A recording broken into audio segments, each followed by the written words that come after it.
Hello, ladies and gentlemen, welcome to What You Say Anime. I'm your host, Peter. On today's episode, after battling the long and grueling sludge of wrapping up 2024, we can finally talk about 2025 anime in our winter mid-season check-in. Today, we will be going over shows that we are loving, shows that we are vibing to, and shows that got kicked to the curb. There will be some spoiler talk in these shows, so if you're not caught up or want to avoid it in general, in the description below, there will be timestamps for you to jump around. We'll be talking new properties first, and then saving some time for sequels towards the end. Joining me today is my single co-host, Cosette. Cosette, how are you braving the weather in the Great White North, and what are your thoughts on the winter season so far? My God, we had a 2-day winter storm, so I luckily didn't have to step outside because my dog's not with me today. But yeah, it's been a very crazy winter this season. But in terms of the anime season, it's been fine. Obviously, it's not as good as last year's winter season. That was probably the best season last year, to be quite honest. But it's a fine season. There's a lot of surprises. I didn't actually drop as many shows right now. Like I usually around this time, I drop a few. But yeah, I'm really surprised with a couple of them. And then there's some that I'm like, so I'm excited to talk about them today. Yeah, I would agree. There's some shows that I dropped just due to time constraints. I don't even think that they're necessarily bad, but I have so many like big properties I have to watch for our other episodes that are coming up where I just need to set some time aside. So some shows fell by the wayside, and we will be getting to those later.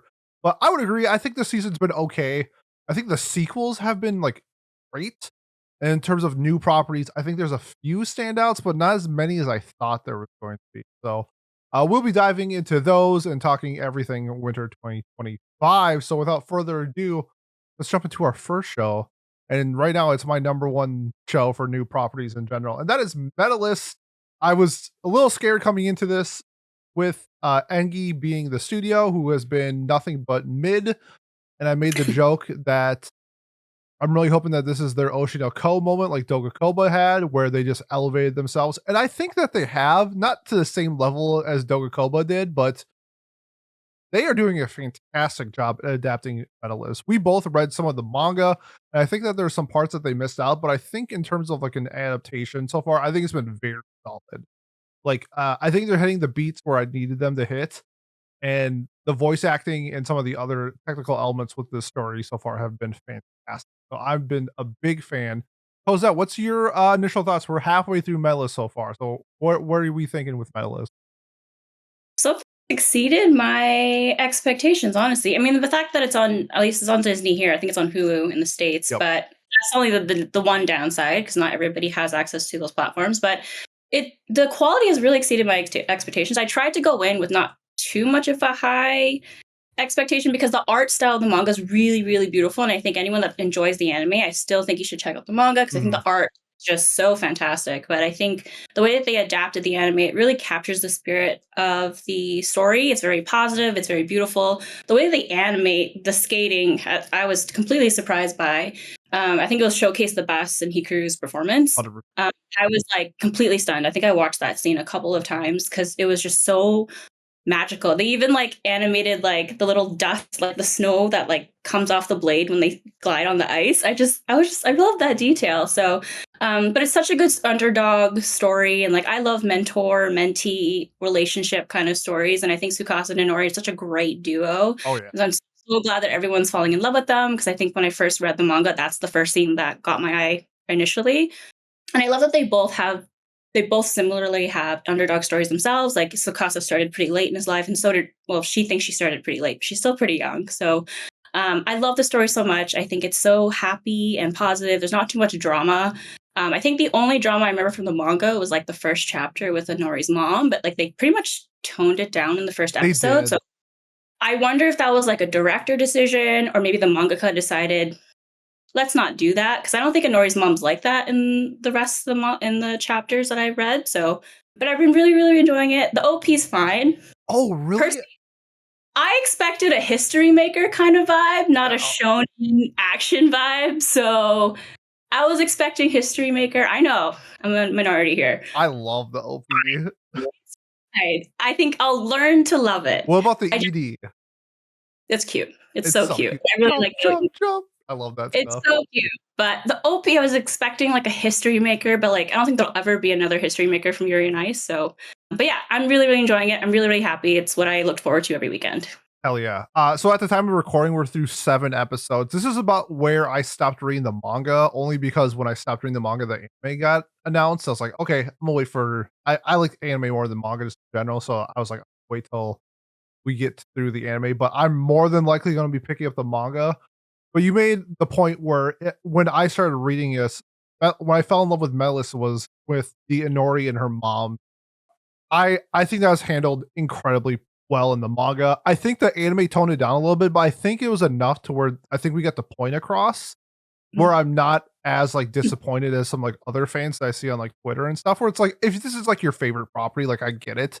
Like it's such a huge emotional scene, and just coming from me when I had to deal with like I played sports my whole life, and I got told like no for a bunch of different reasons for different sports, and just kind of seeing that through the eyes of Inori's mom and kind of like her thought process. Because when you're a kid, you dabble in like a gazillion things. And when your kid's like, oh, I really love this. Like, I want to do this. And they're like, do you really want to do it? Or are you going to quit in 2 weeks? And just how it was portrayed with Inori, where like she tells her mom, this is my life. Like, I know I'm 6, but like, this is what I want to do. And her mom's like, you can do it until you're 12 and then you're done. And then like that broke her heart. But like as a mother, like I feel like that's like an appropriate response. And then sort of showcasing Inori's passion made her mom sort of realize like, oh no, she's like for real and how that was handled. And I just thought that's what I fell in love with Madeline, where there's a human side, there's an emotional side to sports or performing arts or anything like that along this, where it's not just how good you are with it. It's the interpersonal like relationships you have with your coach, with your parents, with your rivals, with your friends in the scene. And I think Melis just handles this so well. Like there's an anime called Baby Steps, which is I compare Melis to a lot because it's like the same premise of someone starting from zero and then trying to get better. That's with tennis. This is with figure skating. And Baby Steps is like a really nice sports anime in terms of just like being melancholic, where I think Medalist does a great job at like showcasing the aspects of everything in us. And I think it's just done so well. Like it doesn't need to have like if do I wish Kyoto Animation did this? Absolutely. Like but like the heart of Medalist is like the characters and their relationships and their dialogue. Doesn't need to be necessarily perfect. I do think they need to do it in the actual like ice skating performances, which I think they're doing a fantastic job at. But like everything wrapped up in this anime burrito has just been everything I wanted. Like I love Medalist. Like it is right now on Mal, I have it at a 10. It's kind of a joke just because I want its score to be raised. Um, but like I really can't think of like a negative thing to say about it. Like I love the characters. The relationship is growing. When they started out and they were a little timid with each other to the point where we're at like episode 6, and Tsukasa is like carrying her like a like they were like a partners, and she's like waving her arms like she's a bird, and they're just having a blast together. Like you're seeing those relationships develop, and that's where I'm falling in love with Mouse. Do I think it's a 10? Maybe. Like I think when it's all said and done, like I usually try to pick like one show a season to like catch up on the manga, and right now it's probably Medalist. So I'm absolutely loving it. Is there any other aspects that like you're finding that you're like being drawn towards, or anything else about Medalist in general that you want to talk about? I think I just want to shout out the dub as well because I was watching the sub for a bit of time, and then I thought I would check out the dub one day, and I was like, it's actually done really well, and I like both. Like if dub people like dub, definitely check it out. I had a great time watching it, so and it's nice to have both available in case like you have to multitask. Dub is available, so yeah, shout out to the dub cast. They done really well. Yeah, I mean, I think the sub is great, and we'll be talking about the dub in the next show that we're talking about. Yeah, I mean, I just love Honori's sub VA. I think she's absolutely killing Oh it. yeah, So she's good. perfect. So as of right now, where are you sitting on with Medalist?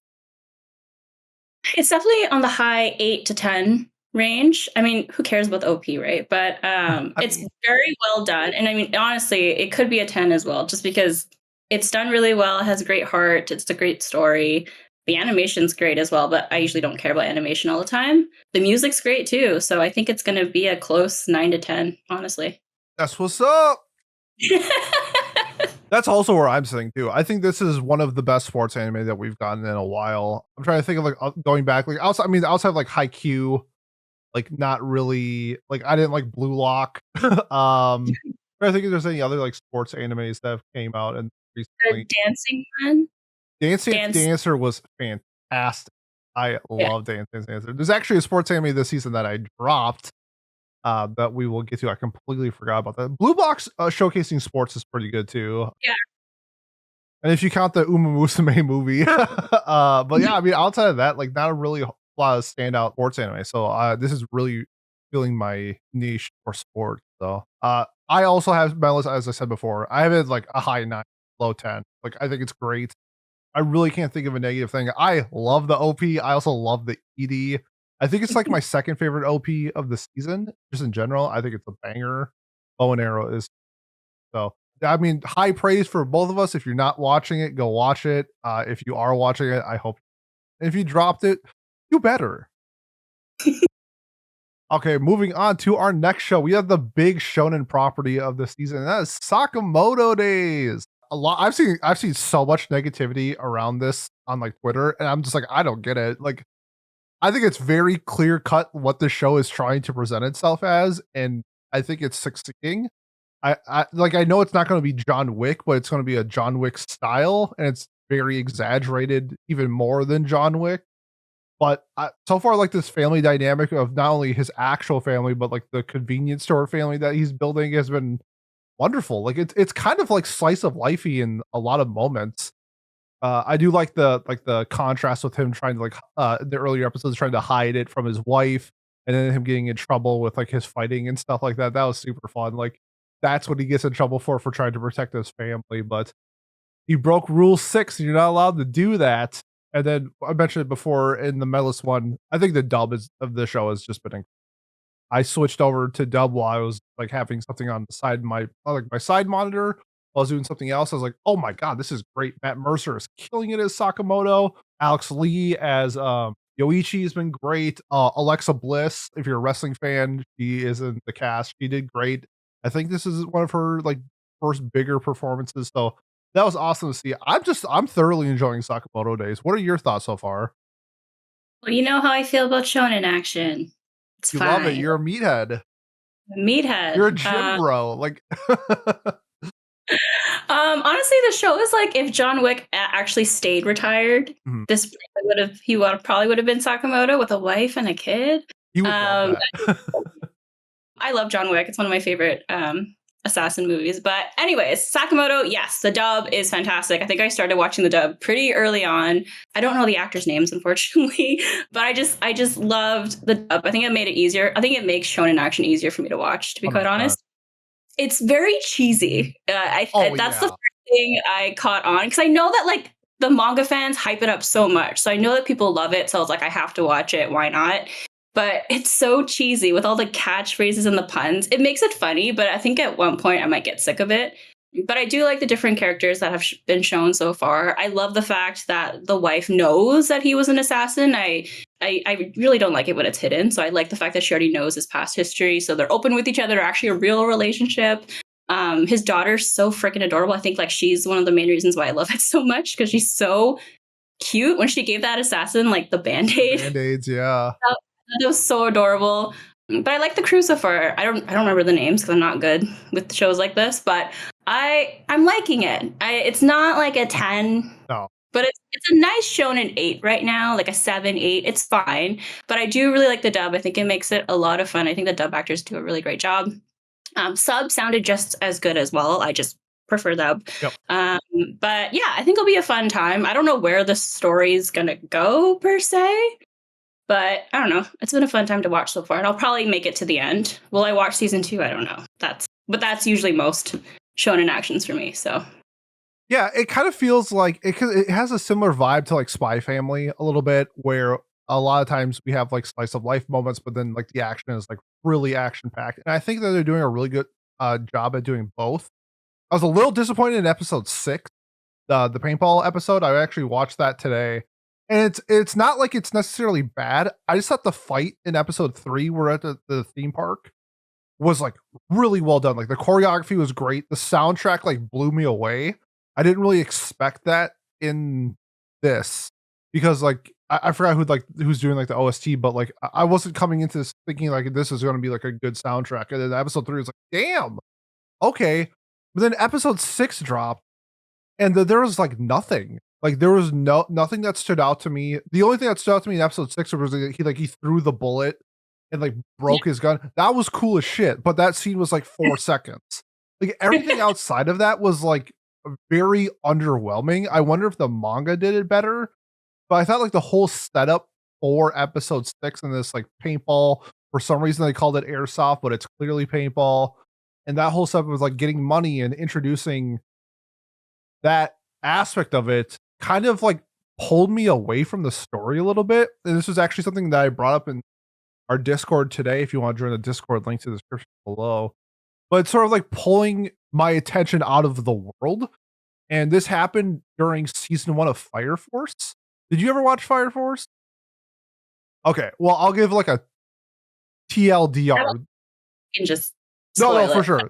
There's a character. I mean, okay, this is like Shonen Mehead stuff like 101. There's a character who's super unlucky, and when she's really unlucky, she loses her clothes. So it's like Okay. really fan servicey. And there's a scene in episode 1 where like there's this insane fight with Shinra or Shira, whatever the guy's name is. And it's like it's balls to the wall insane. It's so great. But she's there. And like during the fight, she just like keeps losing her clothes. And it's like pulling me out of the world because it's like, what does this have to do with anything going on in this fight? Like punch, punch, punch, punch, punch, loses her clothes. So that's what pulled me out of season 1 of Fire Force. And it's not necessarily just the fan service, it's what is causing me to get pulled out of this world. Episode 6 of Sakamoto did that for me a little bit. Not enough to where I'm like, I'm dropping the show, but like the setup for this like paintball thing was so lazy. It's such a lazy premise to a story of, hey, Sakamoto needs money for his repairs to his store because all the assassins keep blowing it up. Guess what? There's a neighborhood paintball tournament for $100,000 or whatever. It's just like, sure, of course, how convenient that is. It's just like, it's to me, like, that is just like lazy writing where it pulls me out of the world. And then they're just like, 360 no scoping these like random 9 to 5 workmen who just play paintball for fun. And it's just like, where is this going? What is the point? And the whole point was like to get set up with this new character and showcase like Sakamoto probably getting him to join his like team. And I just thought like the stuff was so lazy and boring. And it pulled me out of it. I don't know. I don't think anybody really like anyone else was like that. But to me, like when I see something like that, when you have something so cool as like episode 3, that's like the theme park. It's like so many different ways to be assassinated with different things. Like you saw the janitor, you saw like these other characters like trying to do things and like on the ride. Like it was more creative and unique. And I was like, okay, cool. I'm getting this with Sakamoto. Like I like this. This is goofy. It's fun. It's silly, but it's not lazy. And then episode 6 was just so freaking lazy. So I'm hoping to see less of that and more of what we got in episode 3 because I was really enjoying it up until this point. Do you have anything else that you want to talk about with Sakamoto? I'm just like, surprised at what you're saying, but it's like I told like you're allowed to feel what you feel. I just didn't notice that, but maybe because I was just like, oh yeah, like sure. I think it's because I really, really liked episode. Like Oh, okay. episode 3 exceeded my expectations. Like Mhm. I wasn't expecting a banger sound. Do you remember like in Dandadan where they had like the running away scene and they had like the da da da da da da da. And it's like, yeah, like okay, this is sick. That's what Yeah. episode 3 was to me. It's like, okay, this is like high octane. They're fighting on a freaking roller coaster, and the music is like getting me in the mood for this. I'm like, this is awesome. And then they do episode 6, and it was a wet fart. I'm just like it was like two sides of a coin. I'm just like, where like I just feel like it's like inconsistent. And I feel like a setup for something like that could have been handled better in Mhm. episode 6, and then just like I said earlier, random paintball tournament for money. Time to introduce some new characters. It just felt lazy. Hmm. What they're trying to do is introduce us to like the amount of characters they want us to introduce. So I think they're just trying to figure out really quick ways to introduce them. I don't know how many they're going to introduce us to. We're at like 12. Like, there's so many characters. But like, what's going to happen? Like, I just want to. Well, anyways, I guess we'll see. Yeah, I don't know. I only remember him right now because he has the bird Pisuke, who like reminds me of Pikachu. He looks like Gone Freaks a little bit. Oh, he's God Freaks. Then Sasaki and Peeps. He's Peeps. Like that's what it reminded me of. But I don't know. It's a fun time. It's something to just watch. I'm not thinking of it too seriously, but manga fans have praised it so much. So apparently there's something fun coming down the road, I guess. So yeah, I trust them. I just want to say I like Sakamoto Days. I just thought episode 6 was bad. Like I liked episode 1 through 5. And episode 3, legit, it was like a 9 out of 10. I had so much fun with that. I thought episode 6 was lazy and boring. And hopefully they switch it up and I'm wrong and I will continue watching. Like I'm not dropping it, but like I don't know. It just seemed like a bump in the road that was so unnecessary. And I ranted enough. I had to show it like a 7. I think it's like a pretty strong 7. I think by the end of the season, I could probably give it an 8. I think it's in like the 7-8 for me. How about you? It's at the 7.5-8 range. It's not bad enough for I'm bored, which is usually 7 and below. So yeah, to like a 7.5 and 8 for now. Heck yeah. Okay. That is Sakamoto Days. Moving on to Honey Lemon Soda.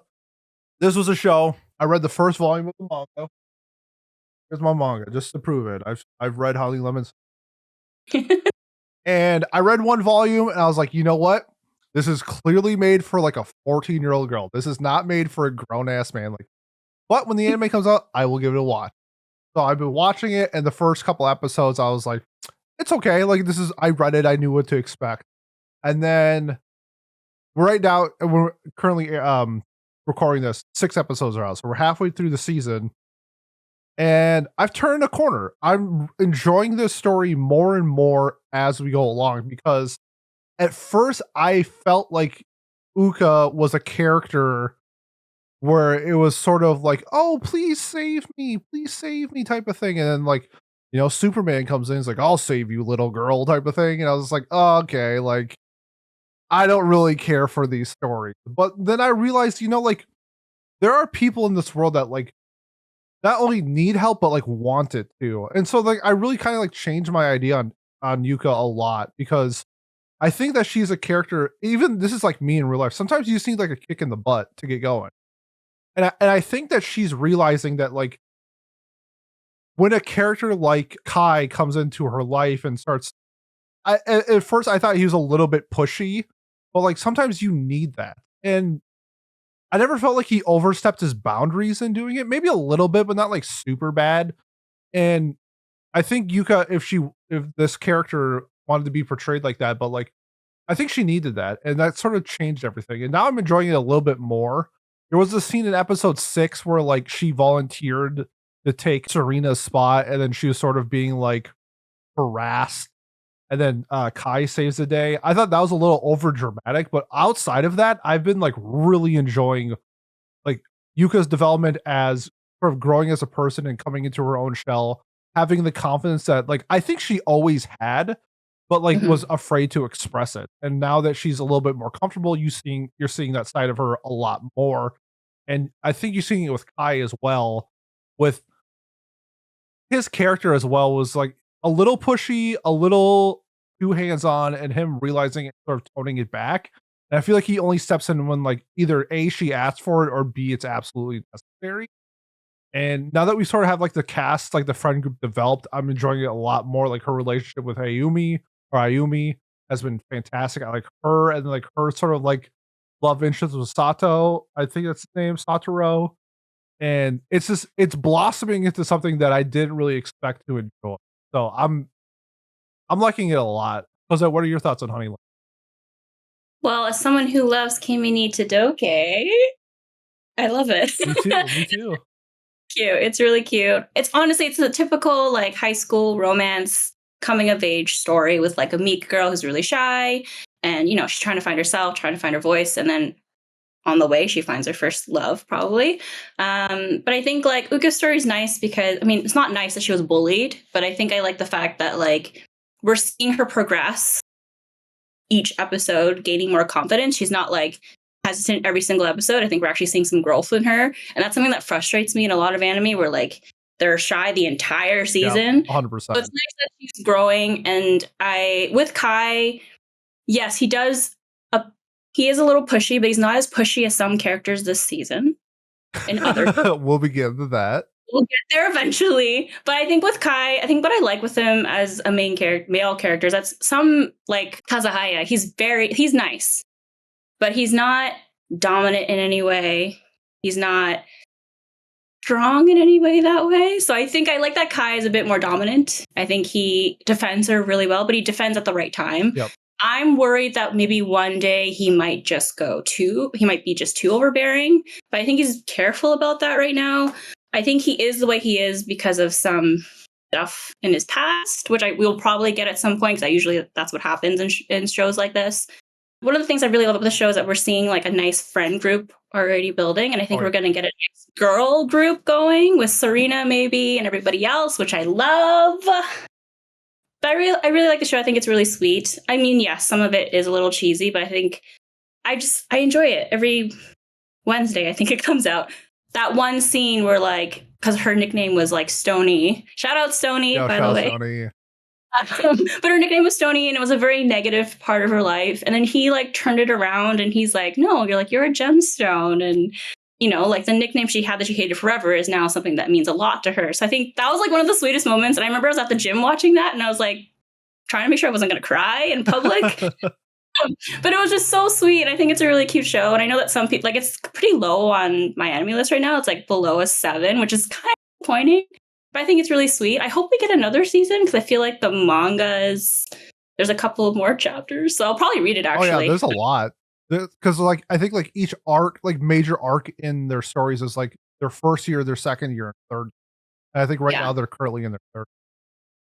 So I'm probably going to read it. Out of all the shows this season, I'm probably going to read Honey Lemon Soba because it just seems like the vibe I'd be going for. So, but yeah, I'm really enjoying it. The OP is so cute. That was like the first thing I fell in love with. It's so good. And so was the ED as well. Yeah.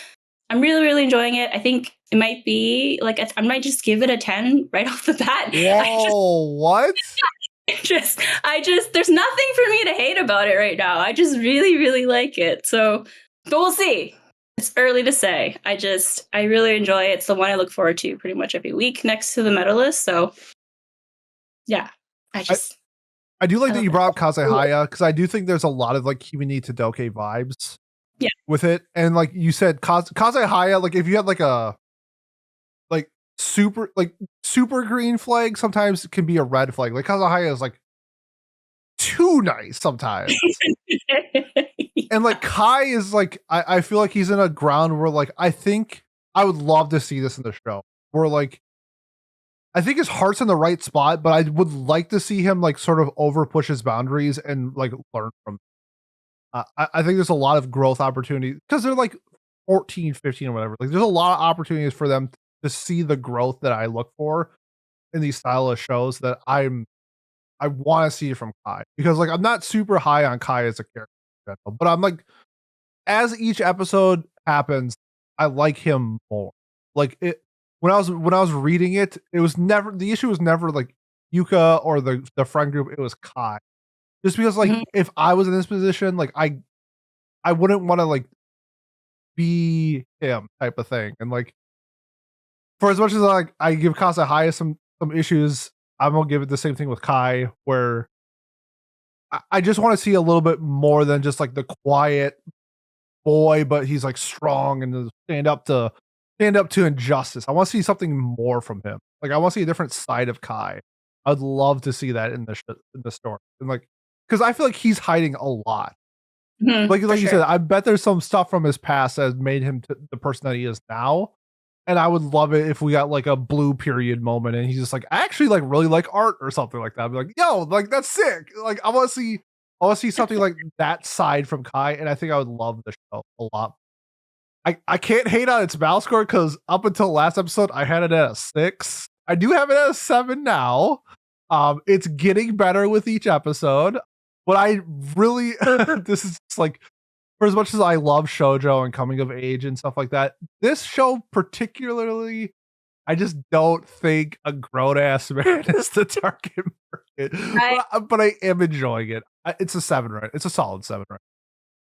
I get it. It's like Sakamoto Days. I'm like, but this shit, hell yeah. Yo, eat that up. Eat that up. So that's a 10 from Cosette, 7 from me. I think it's a show that if you didn't like the first couple episodes, I would give this more than just like the 3 episode rule. Because I do think it has a lot of heart later in the series, especially like Serena. I think she's such a great addition to the show. And once Yuka and Ayumi get a little bit more acquainted, I think that's a great part of like the friendship aspect of the show. If you dropped Honey Lemon Soda or you're indifferent on it, I'd say give it a couple more episodes. And I'm enjoying it a lot more. Hopefully you will. But moving on to my favorite romance of the season, and that's they changed this on Mal because it was always labeled as "Can you keep a secret?" and now they're labeling it as "I have a crush at work." So I don't really know which one to call it. I like "Can you keep a secret?" better because the latest episode they had to keep a secret, so I thought that was really fun. Well, the whole time they're keeping a secret, but like there's a different aspect. But we get acting adults in a relationship, like actually acting like adults. Like I pray for stuff like this. A relationship that is an actual relationship where they have communication issues sometimes, but then at the same time, like they make up and just do things together. Like Miles would hate the show. There's no chase. They're just like a really lovey. Like they're in the first year of their relationships, so sort of still like a honeymoon phase, I would say, of some sort. But this has been everything I want. Like they're not holding back. Like this isn't Wotakoi where I had to wait 9 episodes for a kiss. They have sex on the first episode. I'm just like, yo, what? Adults are doing adult things? Get out of town. Like I am just enjoying this show so much. I love the dynamic of the 2 leads. I love one of my favorite episodes was like how Masaru or Masaguru, whatever his name, the main dude. Yeah. How like he doesn't really like view himself as like attractive or whatever, appealing and stuff like that. And then like they showcase him and he's just like doing all these things that's like, dude, you're great. Like, why wouldn't people like you? He's like, oh, okay, I guess that's all right. Like, I love like that aspect of the show. It's like that was so cool. Like, that's the reason why Yui fell in love with you. It's like you're a great, funny, hardworking dude. I was like, yeah, show me that in relationships. It's so great.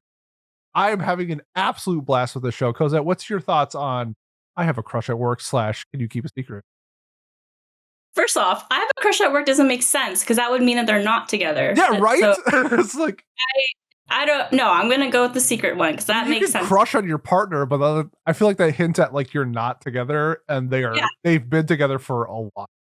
Yeah. So first off, Can You Keep a Secret is the name. I'm all for that.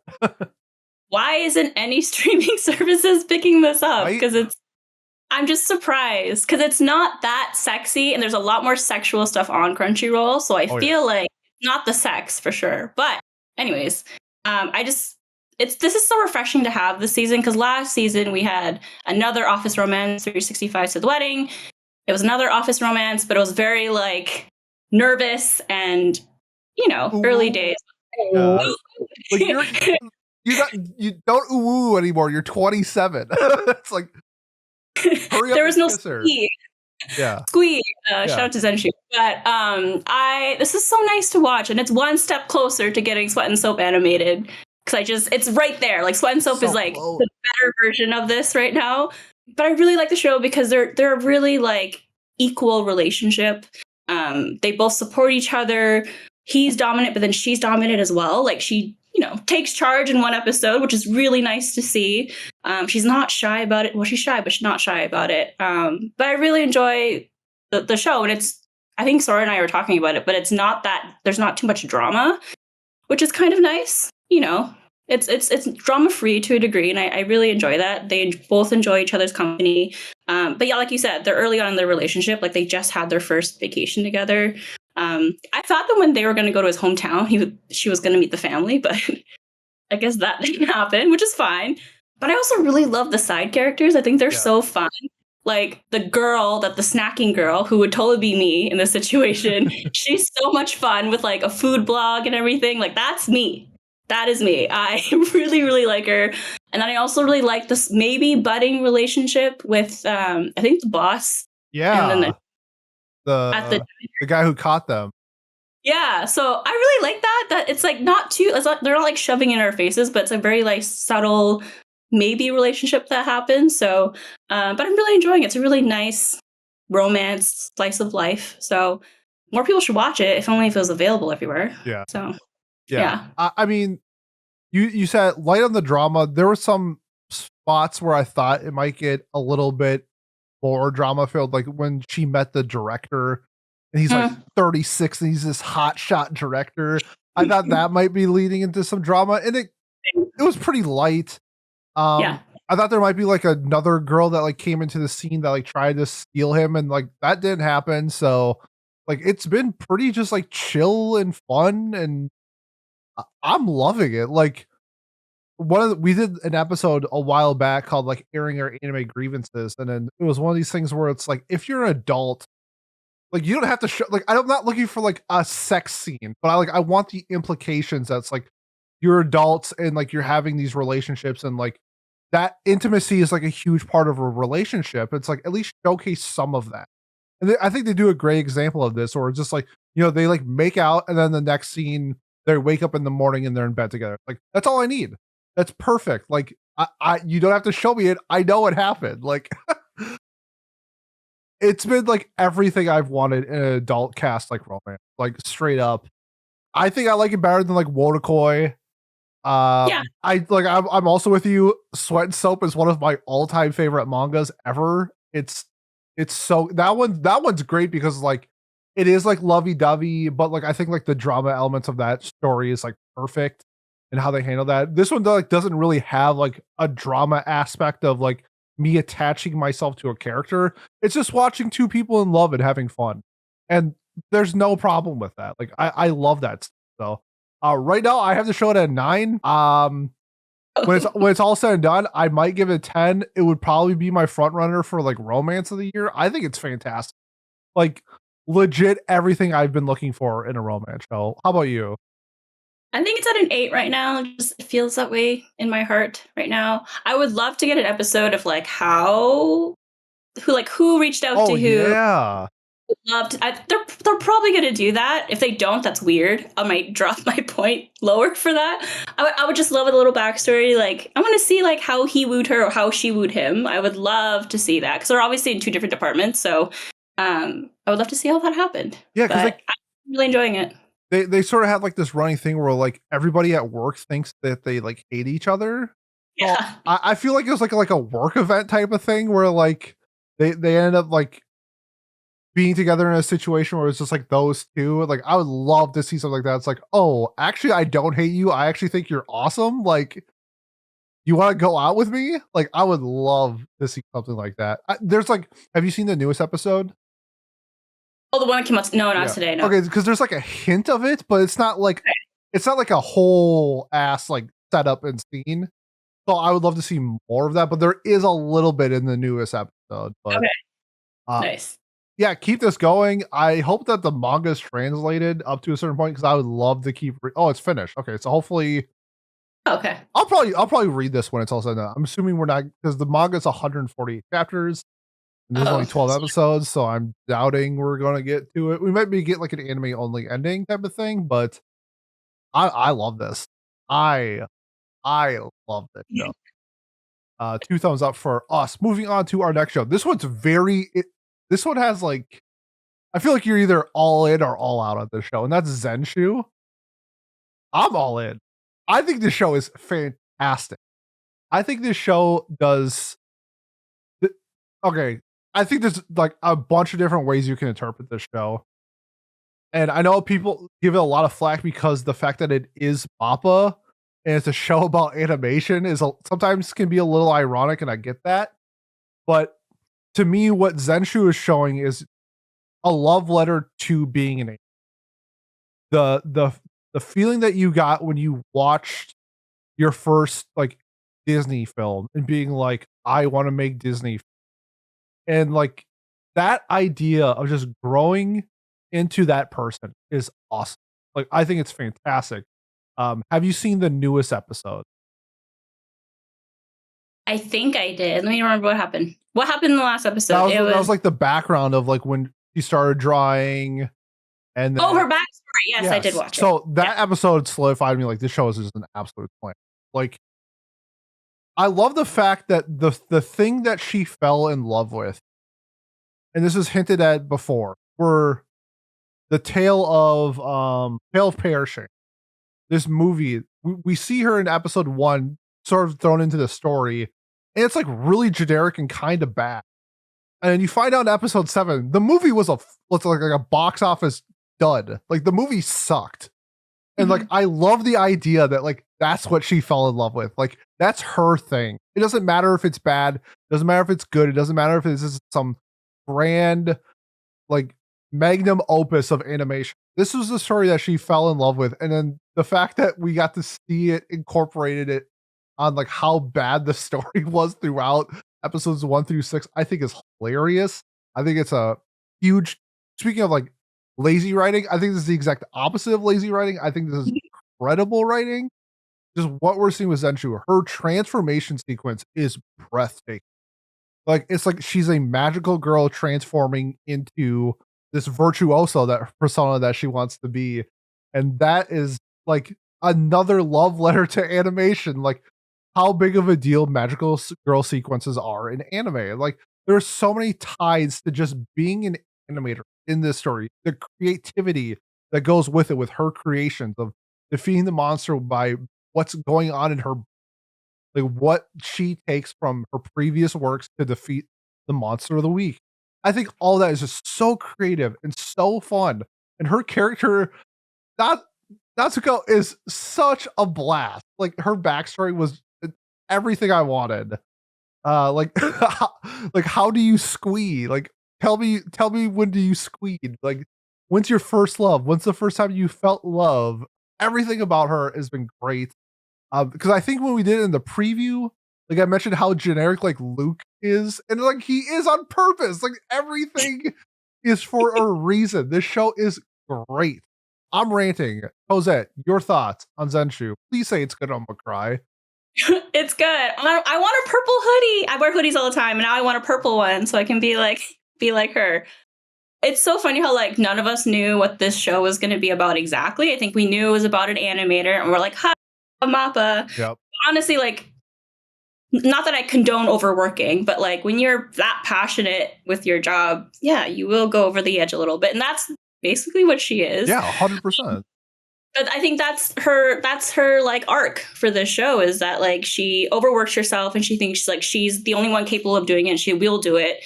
But she has to understand like she has a team available and that they will help her and vice versa. So I think that's like the main objective of the show, and I really, really enjoy that.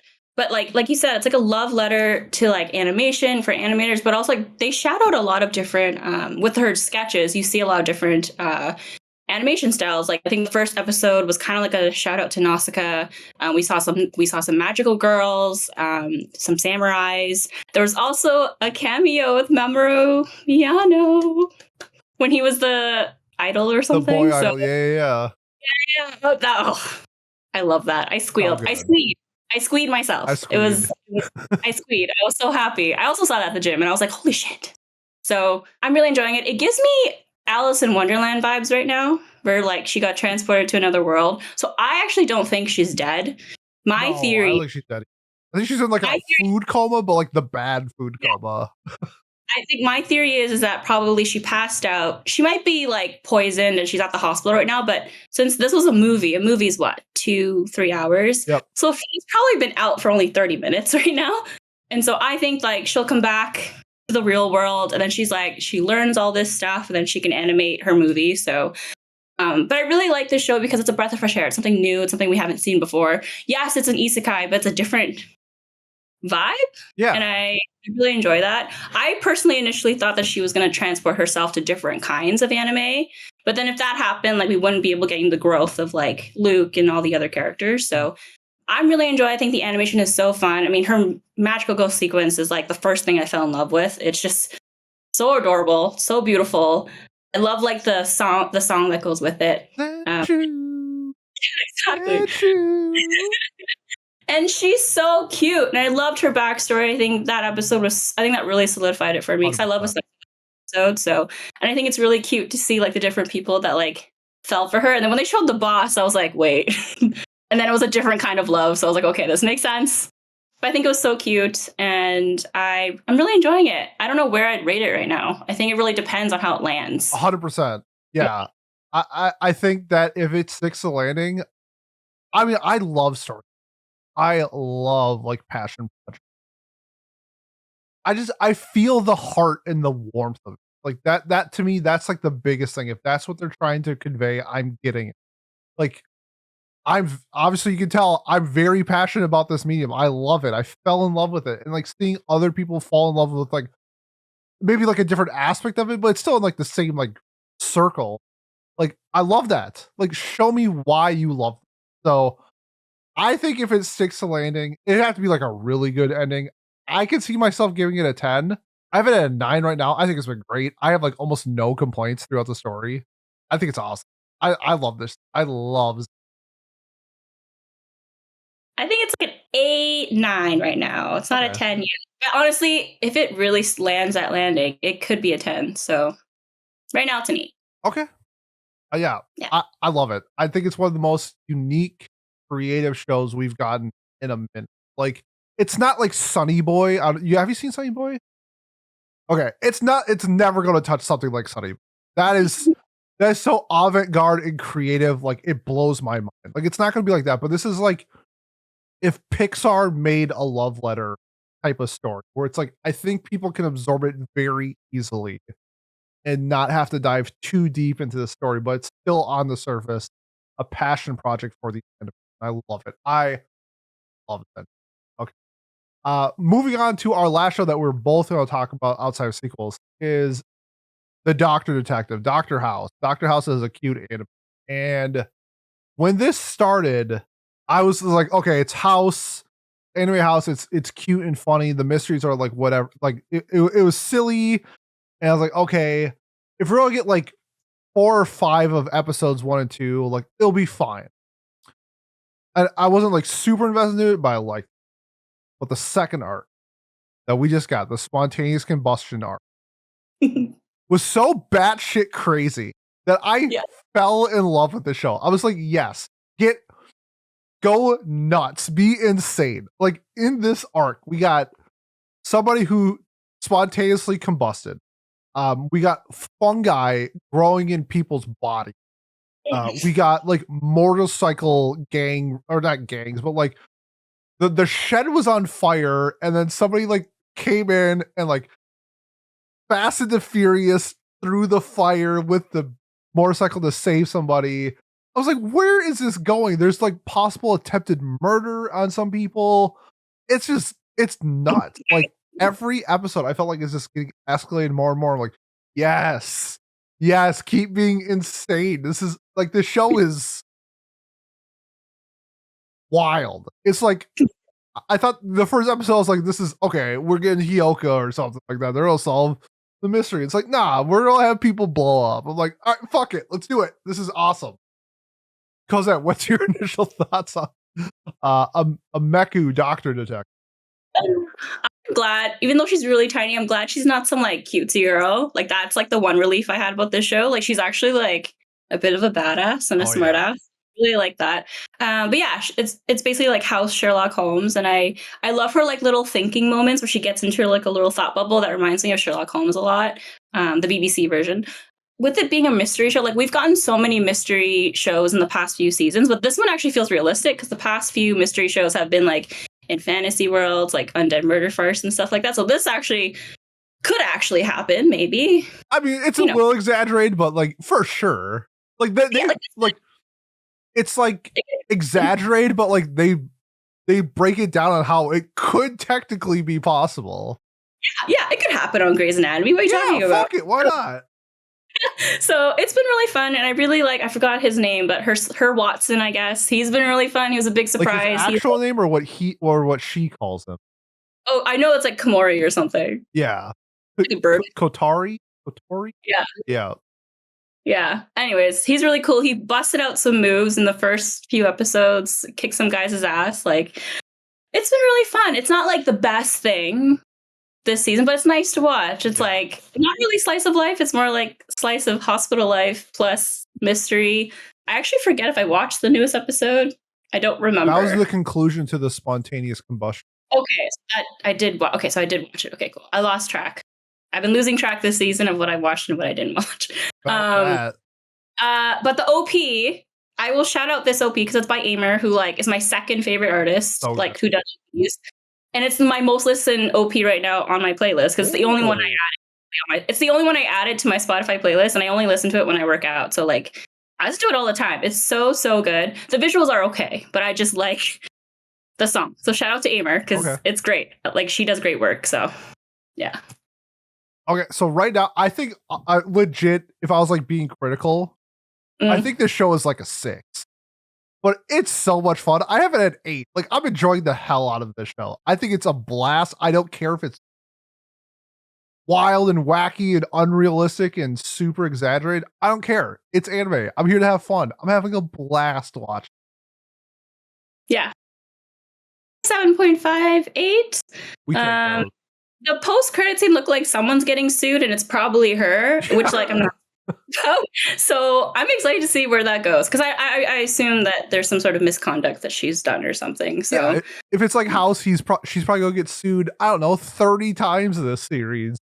Exactly. So I'm really enjoying it. I'm excited where it's gonna go. It's enough drama and it's enough comedy. I really enjoy it. So right on. Okay, before we get into sequel talk, we're gonna go over each other's some other shows that only Cosette's watching, only I'm watching, shows that we drop type of thing. So Cosette, I'm gonna pass over to you, and you got the floor to talk about some other shows that you're watching. Sure. So the first one I'm going to talk about is Tasokare Hotel. It's the one that's on Amazon Prime. So another one that not a lot of people have access to. A lot of people have compared this to Death Parade, but I have not watched Death Parade, so I have no idea. But basically, it's about a hotel that's in the middle, between the living and the afterlife. And so if someone, quote unquote, died, they go to this hotel and then they basically have to figure out who they are because they lose all their memories. So they figure out who they are, how did they die or get murdered. And so that was the main character. And then she decides to just work at the hotel and not even go back to the living world. So every episode, there is a guest who arrives, and it's a bit of a mystery show, and it's been really enjoyable. Very Death Parade, yeah. Very Death Parade, yeah. So I can see that, but it's not. It's not as dark. So I feel like if dark shows are not your vibe, this is kind of more G-rated. Yes, there is one serial killer in the show. He's one of the guests. He did get killed, but I won't say if he's still around. Okay. So there is some death, obviously, and there's some sadder moments, there's some happy moments. So it's a nice balance. I really enjoy it. It's not a must watch by any means, but it's an 8 for me right now. And I probably will watch Death Parade at some point. There's a big watch list, so I don't know. We'll see. The never-ending watch. The never-ending watch list with You Don't Know the Time. Yeah. So, the next one, the hate watch this season, is called Anyway I'm Falling in Love with You. I think it's the shoujo romance. I think it's shoujo. It's the shoujo romance of the season. And I was hate watching it, but now Minnesota. That's the shoujo romance of the season. Shoujo. Oh yeah. I mean, is it Jose? It's not Jose. No, it's a shoujo. Okay, cool. Anyways. Yeah, I was. I don't know. What was I going to say? It's a romance drama. I was hate watching it, but now I'm I don't hate it that much right now. Oh no, the Stockholm Syndrome got you. Probably. Because it reminds me of a soap opera. It's a K-drama. There's this girl, it's about a bunch of high school kids that grew up together as kids. And then obviously it's 4 guys and 1 girl. So it sounds like a harem, but not really, because only 2 of them have clearly shown that they like her. And then 2 of them are still up in the air. I thought it was ass, but I don't know. I'm still watching it for a reason, so I'm not hating it every episode. Kizuki was a red flag since day one, but after reading Reddit and Twitter, people like him. So I think honestly, with romance, it's all subjective. So some people like how pushy he was and how like he was a man and told him how she felt. But she's just trying to keep the status quo. Like she's just like, I just want to be friends. But she hasn't actually said that. So that's the problem with the show right now. She doesn't have the balls to say, I just want to be friends. So she hasn't said no to him. So anytime he makes advances, she just takes it as it is. So she hasn't said no at all. I hate that. This entire show.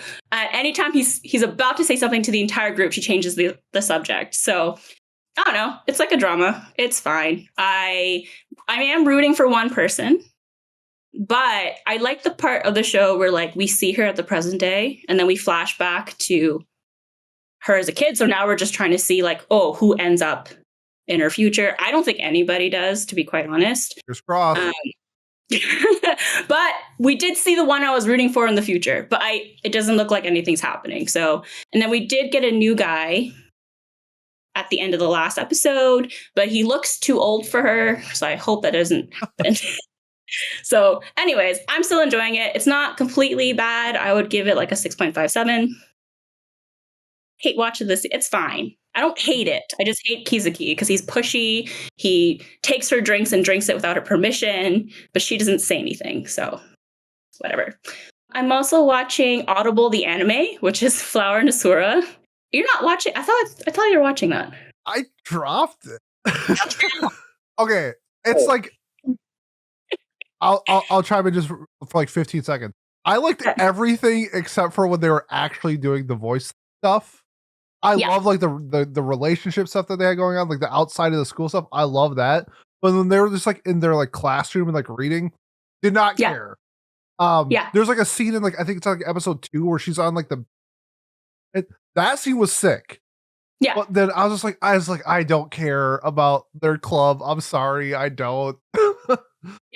No, I totally get it. I think the thing that I do like it for the relationships in the show and the friendships and them, you know, being a club and learning from each other. I think the whole like broadcasting, voice work, whatever they're doing, it's hard to watch it as someone who doesn't speak Japanese. I feel like if I did speak Japanese and understand it, I would understand like the enunciation. I would understand why they're saying, oh, pause when you say this. Like that's probably the only thing that's hurting me watching this because I feel like I would enjoy it better if I actually learned the language.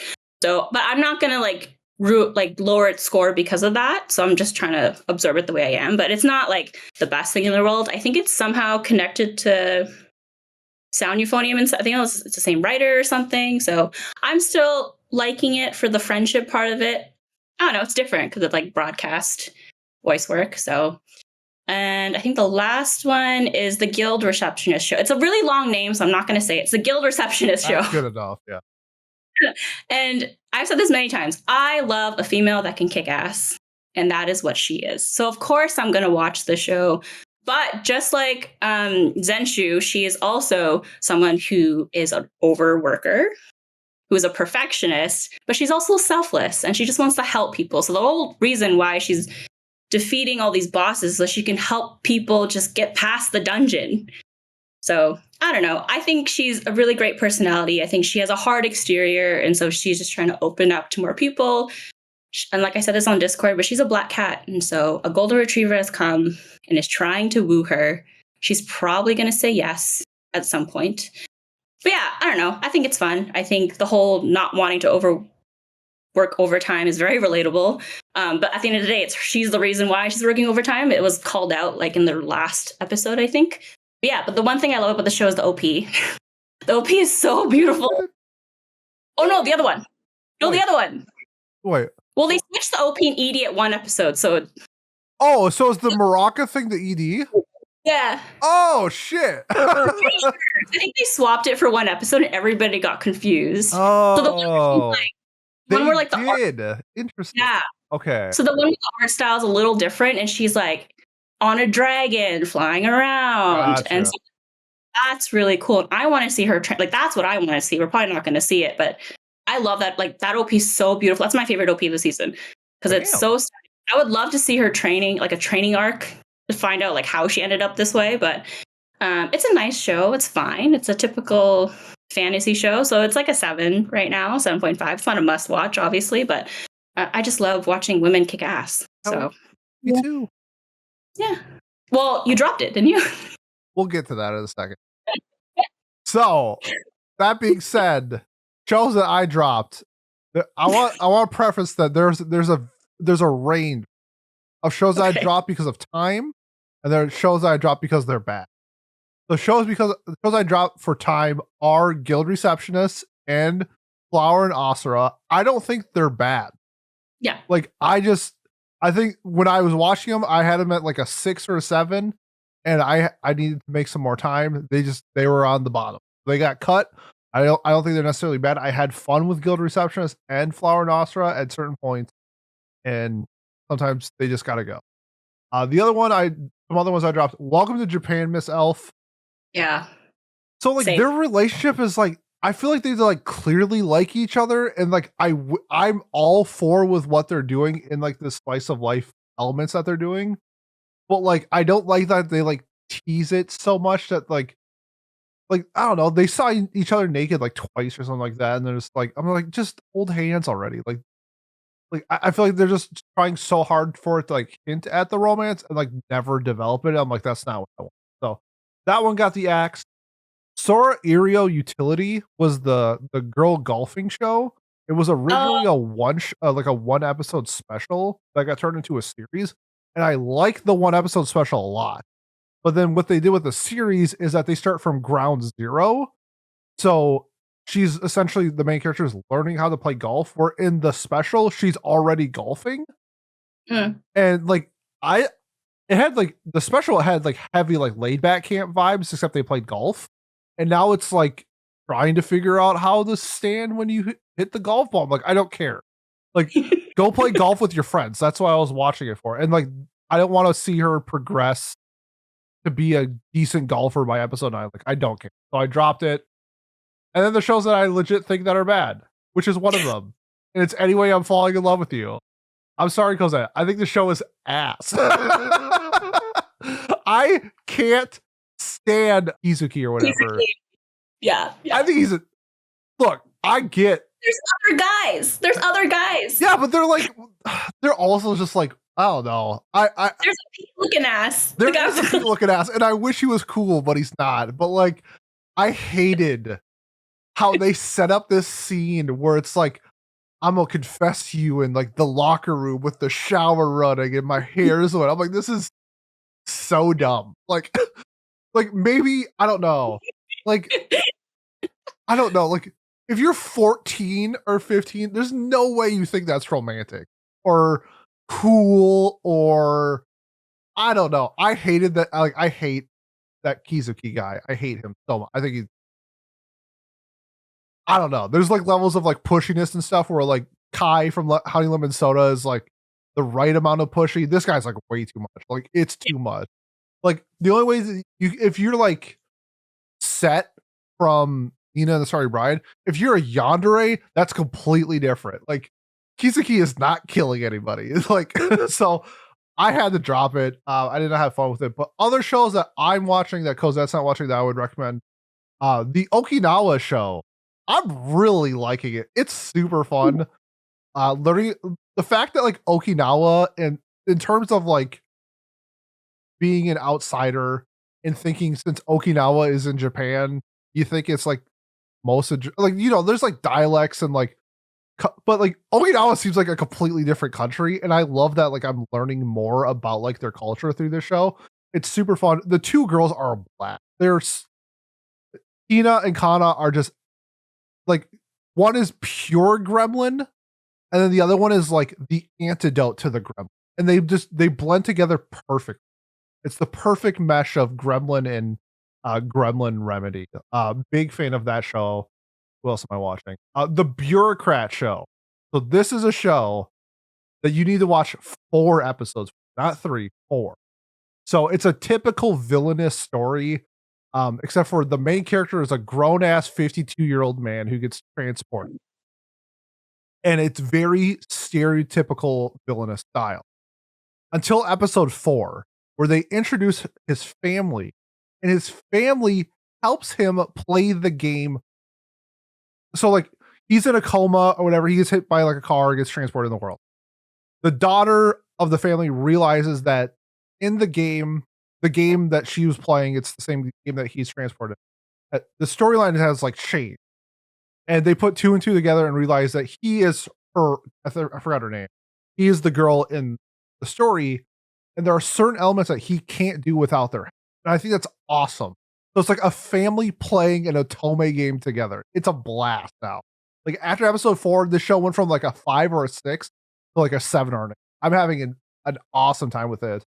And then last but not least, it's my number 3 show of the season, and it's Ave Mujica. Oh, It made watching Mygo worth everything. It's like, what if you took Bang Dream and incorporated Perfect Blue in? It is a psychological mess. There is so much going on to it where like the music is almost completely irrelevant. This is my favorite OP of the season. I think it's insane. It reminds me like Wrong World from Girls Band Cry, how that just like blew me away. This one just blew me away. Incredible. I think it's called like Kill Kiss. Fantastic. This show is I don't know where it's going any episode. Like episode 1 starts out like a Bang Dream episode, and by where we are now, I feel like I'm on heroin. Like I don't know where it's going. This show is batshit crazy. I love it. Oh, Ave Mujica has been fantastic. So, but you do need to watch Mygo. It is a 1,000,000% a sequel. It's weird. It's like a sequel with a completely different cast, but then at the same time, it's not. It's super weird. It's unlike anything I've ever seen in a different name. I don't know. It's weird. It's awesome. If you like Perfect Blue, you should watch Ave Mujica. If you don't like Mygo, get through it to watch Ave Mujica. So that is that. We're gonna talk some sequels now. Some that I'm only watching. I think we're both watching like My Happy Marriage, but have you started a new season? I am watching new season. Okay. I think this new season's been fantastic. Let's start with My Happy Marriage. I think the season's been fantastic. It's like a completely different element than the first season. The first season was like so much build up to like who they are and what they're going to go forward with. And this season has just been like, I feel like we're just like thrown into the action and building up to something great. I think I'm an episode behind, but I am loving My Happy Marriage. What's your thoughts so far in the second? Second season's great because we're not seeing Mio get bullied so much by her family. I mean, we are in a different way, but like we're not seeing her sister and her mom be complete assholes. I mean, her dad is a different. But I just love the fact that we're seeing her just in a different mental state. She has more confidence. She actually like wants to get in tune with her powers and learn how to use them and help people. And then there's also like we're getting more progression with their relationship. Like we got 2 kisses now, I think. The Maybe. first one was great. Oh, what? No, we did get 2. We did get 2. Okay. I haven't seen the second one, but the first one was everything I wanted and more. The first one was way better. The second one was like, whatever. But it's really cute to see them progress. And like, she's actually like, it's so funny with the show because it's like, it's a romance. So they're trying to like get to know each other and like be like a engaged couple. But then the second part of it is like this political drama with like the emperor and all this stuff. So it's really cool how like somehow both plot lines work well together. So I'm really enjoying it. I really like the addition of I forgot her name now, Karuko, the female. Yeah, she's really cool. Awesome. I'm really glad that Mio has a friend. So I'm really enjoying it. I think his name's Usui something. Her dad, quote unquote dad. Yeah, that's my dog. He's terrifying. He's a little scary. Yeah. And then Who Framed Roger Rabbit? Yeah, of course. You know the guy who like melts in Who Framed Roger? I only remember the redhead, to be quite honest. That's the only reason I remember. Okay. Is it Jessica Rabbit? Yeah. Yeah. That's the only thing I remember. The villain in Who Framed Roger Rabbit reminds me a lot of Mio's dad.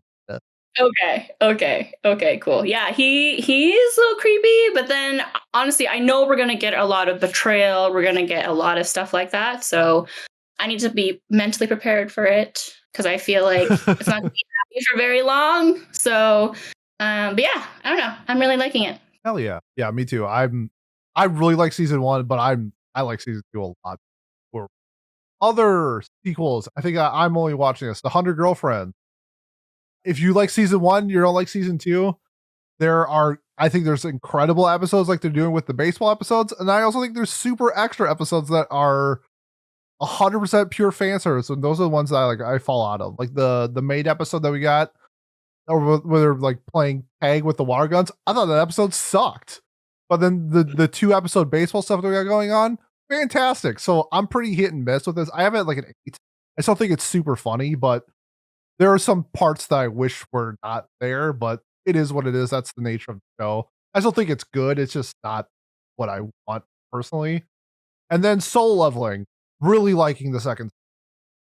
I think it's a little exaggerated on how good this show is. It has like an 8.85. I don't think it's doing anything that it deserves that high of a score. Like, it's super fun and the fights are dope, but like it's the most basic fucking storyline ever. It's like I mean, I gotta give credit where credit's due. It's called Soul Leveling. He levels up solo. That's what happened. It's great. Like that's what I'm expecting. I think it's like a solid 8. If you're looking for like fun power fantasies, this one's really good. But we gotta get to the best sequel of the season, and that is Apothecary Diaries season 2. I do have a sequel that Oh, I'm sorry, watching. which one did I miss? Well, okay, I'm counting it. It's Beastars. Oh, sure, talk about it. Because it dropped at the end of December, so I count it as winter right now. Okay.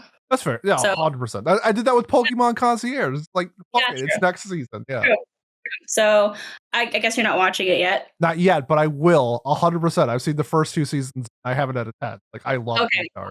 Oh, cool. Yeah, it's I've been pacing it to make it feel like a seasonal that's weekly because Netflix dropped all the episodes. I'm like halfway right now, and it's been really, really cool. It's dark. It's still dark as usual, but it's nice to see the kids. They're all adults. They're sort of adults. They're outside of the school now, so it's kind of nice to see. And I really like the introduction of 2 new characters. I think there's like Yaya and Gosha, but they're like these 2 older characters that are really, really cool, and I can't wait to learn more about them. We get to learn more about Legoshi's family, which is I was shocked by. So that was really cool. And so I don't know. I'm really enjoying it. I really like the OP. It reminds me of Lost in Paradise a bit with JJK. Shit? So yeah, it's fun. It's not as good as Lost in Paradise. That's like one of the best. Yeah, 100%. But it's still fun. It has like gut vibes. When you listen to it, you'll get it. But I'm really enjoying it. I think this is part 1, so there's still a second part to it. So I'm really enjoying it. I prefer the dub as usual for Beastars, and it's done really, really well. So but yeah, I can't wait to finish it in the next few weeks. That's what's up. I can't wait to actually start. I gotta get through so much shit. I'll talk about like the next episode we're doing. I have to watch legit one of the worst animes I've ever seen, and I'm splurging right now.